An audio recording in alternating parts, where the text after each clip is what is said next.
लो मेरे सहीओ ते बेलियो अज मामू पाकिस्तानी तुहानू लैके आ गया कितने जी बिस्मिल्ला बेस्ट क्रैची बिरयानी है। चेक करो जी, ए चेक करो जी सारी इन्हां दी क्या कहते हैं जी मैन्यू लिस्ट है इन्हां दी नाल रेस लिखे जे। ये नवी शॉप ओपन हुई है 2-3 दिन हुए हैं ते कितने जी प्राइम स्क्वायर मार्केट बिल्कुल के सामने बिस्मिल्ला जरा ना कराची बिरयानी के नाम पर खुली जी। तो बड़ा अच्छा असी टेस्ट वास्ते सरकार तक बीफ बिरयानी मंगाई है तो खा के भी तुहानू दसने हैं भी इसका जायका कैसा है।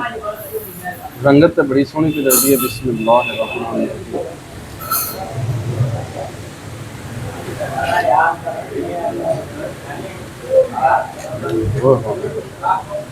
बहुत मज़े की बिरयानी है। कसम ला लो बीफ बिरयानी मंगाई है। इस चक्कर में पड़ गया ते नाल बिल्कुल रायता शायता भी आ गया जी।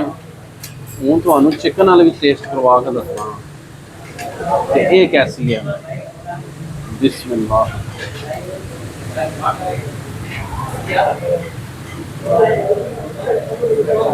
मैं जी क्या बात है।